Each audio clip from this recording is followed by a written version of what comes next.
I'm horrible at sticking to TBR, so why am I making another TBR video? I don't know, but I am here to share my spring TBR. I don't really know what kind of vibes I was going for with this TBR. Like, there's a little bit of everything. Like, there's some fantasy, there's some manga, there's some poetry, and I don't really know if they technically have like spring vibes. Some of the covers have like spring vibes because they're like bright and colorful, but as far as the stories themselves, I don't really know if they have spring vibes. These are just books that I've been wanting to read for a very long time, so I figured why not make them into a spring TBR. So I have a couple of books here to talk about, so let's just get into it. So the first book that I have is a manga. It is Orange Volume 1. I don't really know what this is about. I just know it's like a sci-fi romance where they like travel through time, maybe. I don't really know what it's about. I just know that I've been wanting to read it for a very long time. The next book I have is actually my very first book club pick for the Marked as Read book club, and that is Wuthering Heights by Emily Bronte. This is our pick for the month of April. Again, don't really know what it's about. I just know that the characters are supposed to be like horrible people. And on the back it says, Emily Bronte's novel of impossible desires, violence, and transgression is a masterpiece of intense, unsettling power. Sounds very interesting. So yeah, this is the book club pick for the month of April. So if you want to read this book with us, then join the Discord server, and we're going to be doing a live show at the end of the month to discuss this book. So yeah, very first book club pick. And then I have Alone with You in the Ether by Olive Blake. I've been wanting to read this for so long, but I just haven't picked it up yet because I just keep hearing so many mixed things about it. Like, people either love it or they hate it, and I don't know how I'm gonna feel about it, but I'm just very happy that I have the like self-published version because I love this cover. I don't like the new traditionally published cover at all. Everything I Know About Love by Dolly Alderton is another book that I've been wanting to read for so long because I've just heard so many good things about it, and I've seen so many good quotes on like Instagram and stuff, so I just think it's gonna be really good, and I just need to finally give it a shot because I just keep putting it off. But I really think I'm going to enjoy this one, so hopefully this one's gonna be as good as I think. These next two are some poetry collections by the one and only Mary Oliver. Like, I feel like Mary Oliver very much has spring vibes because she writes about nature and the earth and like everything about like the natural world, and she just writes about it so beautifully. So I feel like a spring TBR wouldn't be complete without some Mary Oliver poetry. So I have Why I Wake Early and also Felicity.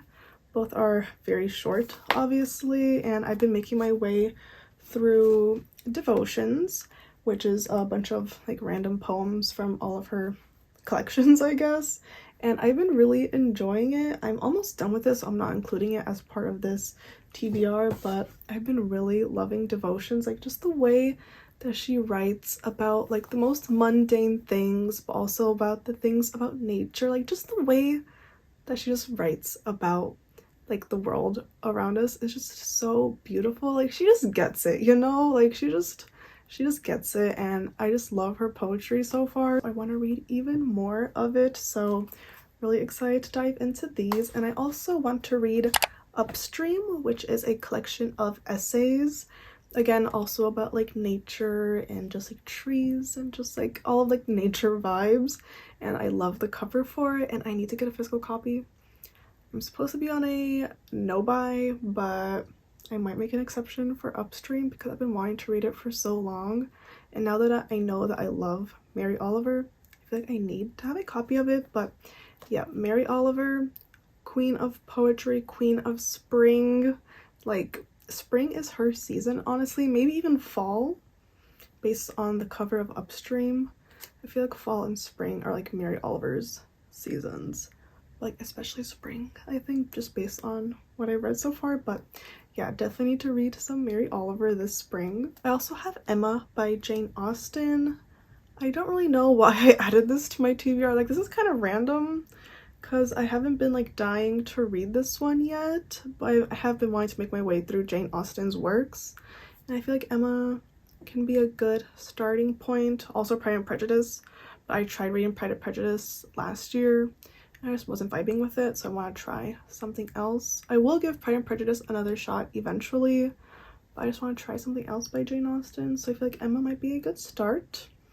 On the back it says, Jane Austen teased readers with the idea of a heroine whom no one but myself will much like, but Emma is irresistible, handsome, clever, and rich. Emma is also an imaginist on fire with speculation and foresight. She sees the signs of romance all around her but thinks she will never be married. Her matchmaking maps out relationships that Jane Austen ironically tweaks into a clearer perspective. Judgment and imagination are matched in games the reader too can enjoy, and the end is a triumph of understanding. Seems very fun. I love these editions, but I kind of want to replace them with the Penguin Black Spine classics because I don't really like how these look on my shelves anymore, but that's besides the point. But yeah, Emma by Jane Austen. I just really want to watch the movie adaptation because I've seen so many clips and pictures and just like screenshots and everything from the most recent adaptation with Anya Taylor-Joy. I want to watch it so badly, but I want to read the book first. I also want to get around to reading Ariadne by Jennifer Saint, another book that I keep putting off. I don't know why. I don't want to talk about it, but I've been wanting to read this for so long because I've just heard so many good things about it, and I don't really know much about Greek myths, but I really enjoy Greek myth retellings, so I think this is going to be really interesting. It follows the ancient Greek myth of Theseus and the Minotaur. Don't know what that is, but on the back here it says, Ariadne has heard too many tales of women being punished for the acts of men. She is determined to set her own fate, but will she find herself sacrificed for her lover's ambition? Sounds really interesting. Next up, I have A Magic Steeped in Poison. I don't really know what this one is about. I'm so sorry. If you were expecting synopses for any of these books, you came to the wrong place, because I don't really like reading synopses for books because I like going in surprised. But all I know about this one is that the magic system revolves around tea, and I love tea, so I was like, you know what, this sounds really interesting. I've never read a book with a magic system that revolves around something like tea, and I just think it's going to be so interesting. So I'm going to read the inside, and it says, For Ning, the only thing worse than losing her mother is knowing that it's her own fault. She was the one who unknowingly brewed the poison tea that killed her mother, the poison tea that now threatens to also take her sister's shoe. When Ning hears of a competition to find the kingdom's greatest Shenongshi, masters of the ancient and magical art of tea making, she travels to the imperial city to compete. The winner will receive a favor from the princess, which may be Ning's only chance to save her sister's life. But between the backstabbing competitors, the bloody court politics, and a mysterious and handsome boy with a shocking secret, Ning might actually be the one in more danger. That sounds so interesting. I am very excited for this one now. I think it's gonna be so good, and the cover is so beautiful, like the way that it wraps around the back. Let me see. Can you see? Yeah, you can see. Like the cover is just so pretty, and just like the colors and the art style and everything about this cover is kind of what drew me in the first place. So I just think this is gonna be so interesting, and I am really excited about this one. Daughter of the Moon Goddess is another book that I've been wanting to read for so long, but I just keep putting off because I haven't really been in like a fantasy mood, so I haven't had the urge to pick this one up. I just keep hearing so many good things about it, and the cover is just so beautiful. Like, look at that cover, like it's just so pretty. So I'm really excited to give this one a shot. And last up, I have Carrie Soto is Back by the one and only Taylor Jenkins Reid. I love TJR's books. I haven't really found a book by her that I don't like. Like, there are books that I'm like not a huge fan of, but like they're still really good. Like, just something about her writing and the way that she like crafts her stories is just so good. Like Daisy Jones and the Six, I don't know what she put in that book, but it is so good. And I've been wanting to read this one, but I just also heard really mixed things about it because it revolves around like tennis, and I don't really care about tennis like at all, and apparently there's a lot of talk about tennis in this one, but it's a TJR book, so I feel like I have to read it. Is there a bookmark in here? I got this book at a like a book swap, so I haven't really like opened it yet, but yeah, there's a luggage tag in here for New York, American Airlines. Yeah, it's very interesting. I'm going to throw that out.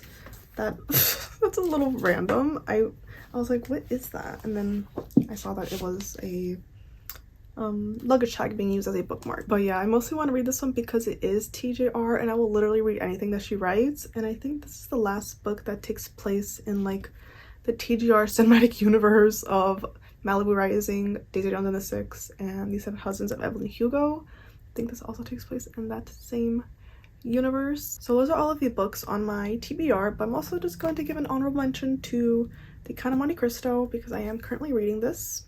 I'm on page 300, still making my way through this slowly but surely, but yeah, I did want to include this as part of the main TBR because this is something that I'm already reading, but I just wanted to mention that I am reading The Count of Monte Cristo and really enjoying it, so that's also kind of part of my spring TBR maybe. But yeah, so those are all of the books on my spring TBR. Let me know in the comments down below what books you want to read this spring because I'd be really interested to know and maybe find some new books to add to my never-ending TBR. But yeah, so that's it for this video. Thank you so much for watching and I will see you in my next one. Bye.